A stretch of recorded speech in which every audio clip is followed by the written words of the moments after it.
This video is about property investing in Article 4 areas, where we'll be discussing the restrictions that are placed on landlords and why, and provide you with the information that you'll need to successfully invest in Article 4 areas. Hello everyone, my name is David from Central Properties. We're a student letting agency based in Leeds with over 600 HMO bed spaces under management, and we regularly gear content towards property investors on our YouTube channel. So if you haven't already done so, please subscribe by pressing the button below to be the first to know about any new content we put out.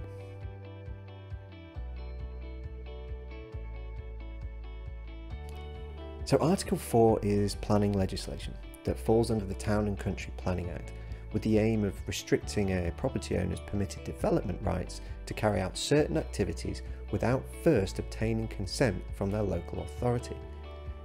So for the purpose of this video, we're going to be talking about HMOs, otherwise known as C4 under the list of planning use classes.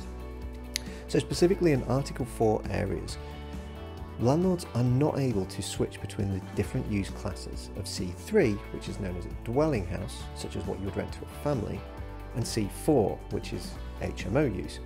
This is where you rent to 3 or more people from 2 or more households, without first obtaining permission to do so from the local authority, which unfortunately is most likely going to be denied. But why would it be refused? Well, in Article 4, in many cases, councils have brought in Article 4 because they feel that certain areas have too high a density of HMOs.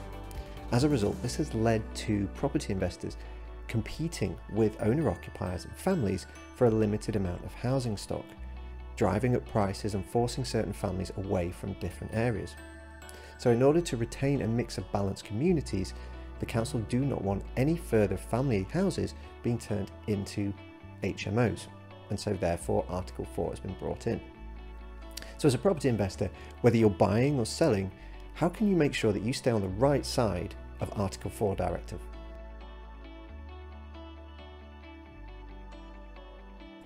If you're buying a property in an Article 4 area, you want to see a confirmed tenancy history that shows HMO use backdated to when Article 4 was first introduced in that city. Now this can be done through either signed tenancy agreements or a certificate of lawful development use. If you don't have that, you will not be legally able to rent it as an HMO, and it may cause problems if you intend to raise finance on the property as an HMO in the future.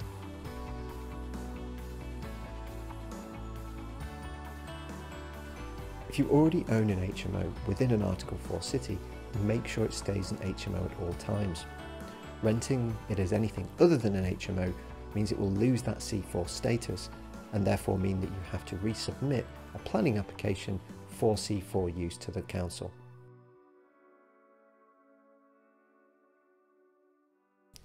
If you don't intend on finding tenants and managing the property yourself, make sure to employ a competent letting agent who is very familiar with Article 4 directive. They should know the financial consequences to you as the property owner of putting the wrong type of tenant within the house.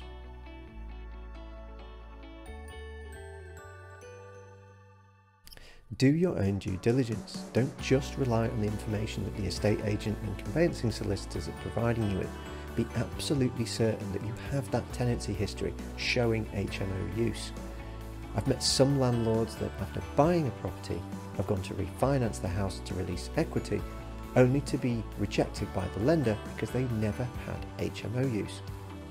Now this is becoming less of an issue as we move forward, as most lenders now are requiring confirmed HMO use before completing on a transaction, but nonetheless it never harms to make sure by doing your own due diligence that this is the case. So that brings us to the end of today's video about Article 4 and property investing. I hope you've enjoyed it. If you did, please don't forget to hit the like and subscribe button below. Otherwise, we'll see you shortly for the next video.